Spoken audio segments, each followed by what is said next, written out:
Owls will open their season Friday against Army at Lincoln Financial Field in Philadelphia. Game time will be at 7 p.m. Eastern Time. The game will be televised on CBS Sports Network. Coach, thank you for joining us on the call today. If you would take a minute to tell us how your preseason preparations have gone as you get ready for the season opener against Army, please.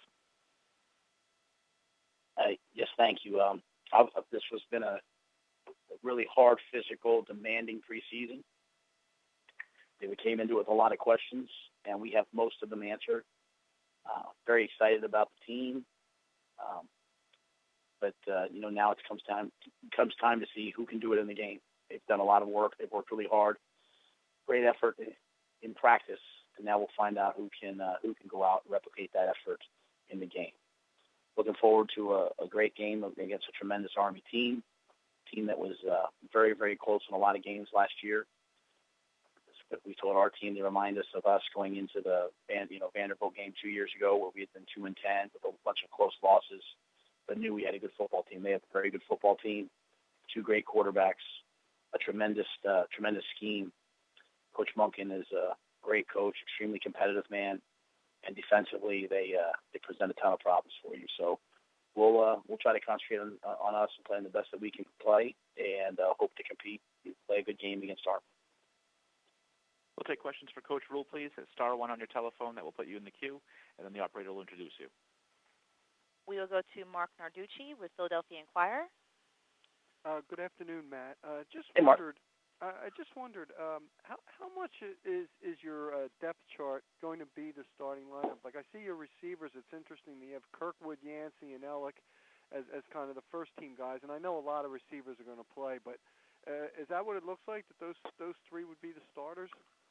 If we play today, those three would be the starters. That's why we put them on the depth chart that way. So everyone that's on that depth chart if we were to play today, would be the starter. Now we just finished Tuesday our traditional Tuesday practice today, so we have to watch that film, and we'll have our traditional Wednesday practice. So our two main work days are today and tomorrow. So we believe in competition every day, so we would see. But I thought Marshall, Ellick, and Broderick played great this whole preseason. What about Ventel Bryant? Has he taken a step back, or have these guys kind of basically, just taken a step up? No, Ventel hasn't taken a step back. Ventel's a really good player. He was awarded the single digit for his toughness. But these guys are just, if we played the game right now today, they would start the game. Thank you. Yes, sir. We'll go to Chris Torello with Bright House Sports Network. Hey, Coach, how you doing? Hey, what's going on, man? Coach, just the early preparations for what should be a very competitive American Athletic Conference this year. Do you guys kind of look back at some of those games and maybe did things differently in the off season to prepare for the American this year? No. Our off-season program is our off-season program. I mean, I think every year you look at yourself and what you do. Does it fit the people you have coming back? But we know there's a lot of great teams in the league, but it doesn't change, sort of the way we prepare. We prepare, focus on ourselves and try to do what we do best and hope that it stacks up against the rest. Thank you. Yes, sir. We will go to Dan Satoro with WakeUpCallDT.com. Good afternoon, Coach. How are you doing today? Hey, Dan. When you look at this team coming through the fall and just what you've seen and how they've developed, I spoke in Rhode Island to Jihad Thomas about buying in the beginning and that it was hard for him and some other people to do so, but now where they are is night and day. What can you say coming through the fall about the leadership of a guy like Jihad and how this team has bought in over time to what you're trying to do? I think Jihad's a tremendous leader. I think he's a guy that competes every day and holds himself to a high standard. So, I can't say enough good things about Jihad. With regards to the team buying in, I think, the team's made up of a lot of different guys, so obviously the younger kids, the kids just get here, the things we ask of them can be hard for them at first. But our older guys, our vets, for the most part, have bought in, and they've kind of done what we've asked them to do. With regards to leadership, we have a lot of guys that have always been sort of second fiddle to some of the older guys, and now it's their turn to lead. And so they've done a good job so far, but the real measure of leadership comes, when the season shows up. You have high moments. Do you let everybody get too high? When you have low moments, does everybody quit? That's really the mark of a leader. So I feel great about the guys in our locker room, and I'm anxious to see how they handle the different situations as they come up this year. Those that you said played second fiddle in the past, who are some of those guys that you're really looking to step up as leaders this year?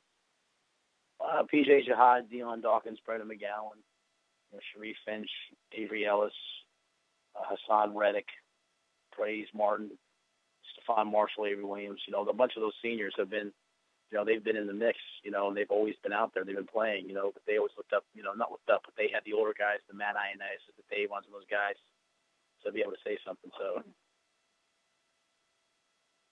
I appreciate it, Coach. Thank you. Yes, ma'am.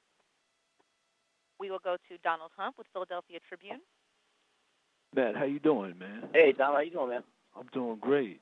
Hey, listen, Matt, can you talk a little bit more about Jihad? Because he made the Senior Bowl watch list, and looks like he's really primed for a big year. Yeah, Jihad, I think Jihad is, going to have a great year, and he's a kid that, obviously has dynamic playmaking ability, but he's also a very selfless kid, a tough kid. He does whatever's asked of him. And, I anticipate him, having a great year and really being a leader, amongst the guys on our teams. Yeah, and he could help you on special teams, too. That's something that's really, dynamic about him in terms of his versatility. Yeah, he had that 100-yard kickoff last year against Cincinnati. He can return punts. He can return kickoffs. He's just a guy that he can catch the ball in the backfield. He can really do it all, and that's his way of affecting the game, is being able to go in there and do whatever's asked. Okay. Well, thanks, man. Yeah, thanks, Tom. Yep. We will go to Henry Clay with CBS Sports Philadelphia. Good morning, Matt. How are you? Hey, how you doing, Mr. Clay? Henry, please.